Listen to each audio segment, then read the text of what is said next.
Hello and welcome back, ladies and gentlemen. So this is Teapot Tom versus Viddex. Two relatively new versus players, so this should be quite interesting.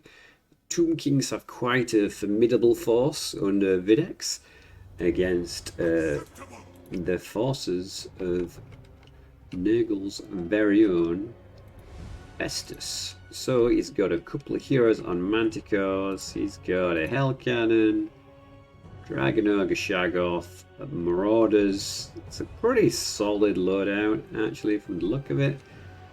He's actually put some Chaos Hounds in the woods and Doom Knights of Tzinch in the other wood, being a bit naughty and taking some Tzinchian units. Hidden in the other side of the woods there are some Necropolis Knights. I hope I said that right. And let us begin. So it looks like neither side can really see each other terribly well, but there's some vision going off, so the artillery is firing, getting some free shots off on the Marauders. Not sure that really adds much value. There's a lot in this Tomb King army. War Sphinxes, Bone Giants, Wizards, Caskets, Catapults, Chariots, even some Ushabti. And the Lord is actually mounted, so this should be pretty solid. Hell Cannon firing at the hill, does no damage. You gotta love that early game accuracy with the Hell Cannons. So the Chariots could be quite naughty if he lets them go uncontested. But it looks like he is moving to engage the Chariots. Definitely doesn't want them to run around on the flank and do what they want at will. Festus should be able to hold the line pretty well and help heal things up. But he needs to make these Hell Cannon shots count. And that's another one straight into the wood. The wood? The hill. If only my teeth worked. Okay, so the Chariots are moving around the flank. The heroes are primed to pounce on them, I think.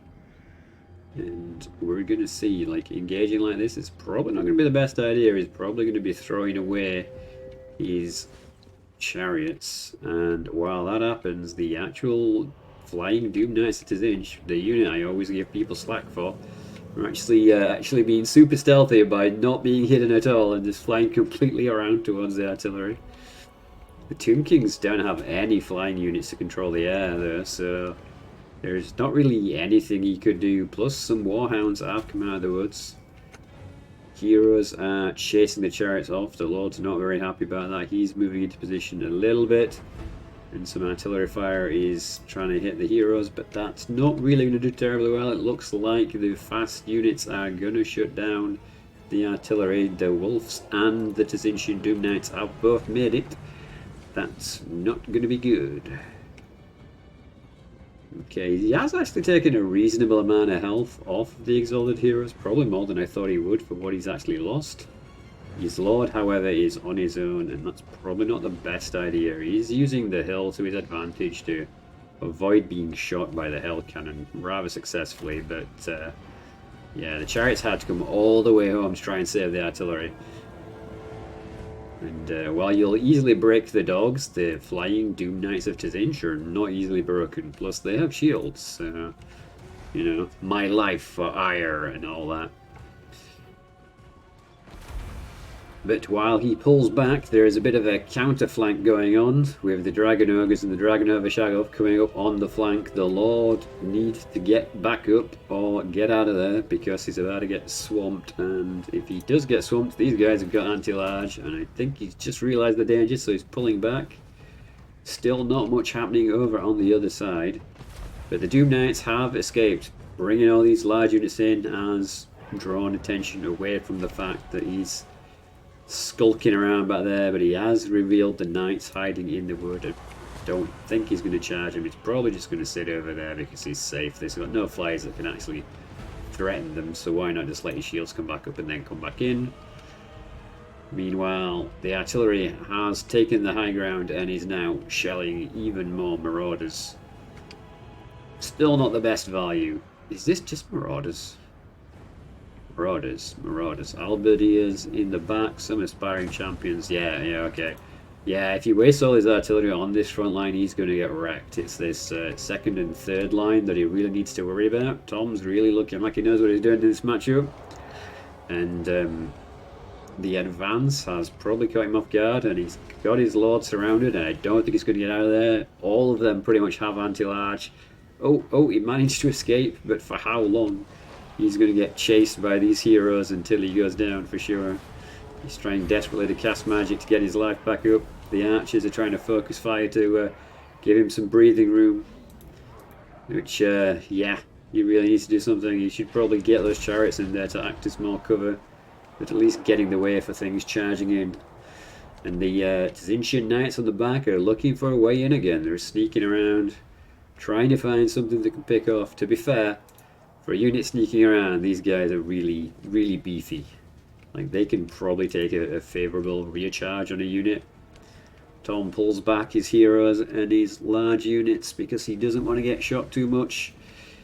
If it had stuck in a little bit longer, he could have had the Lord, but the Lord is recovering. I think he might be going for the Lord with the Doom Knights. They're flying straight into the middle of the Tomb King line. It'll be worth sacrificing them to get the Lord if he can do it. Like, just getting close by is really dropping his leadership. It is, yeah, that's it. He's going to crumble. And pop. Alright, that is probably a worthy trade, even if the Doom Knights don't get back out, you know.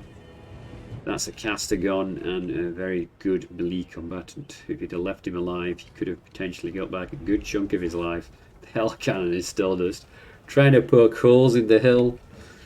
It's a very dwarven thing. I'm just going to keep shooting this one spot until something different happens.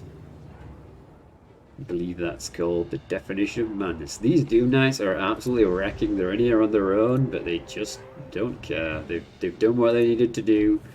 The value is pretty low, but they're on the range units, which is covering the advance.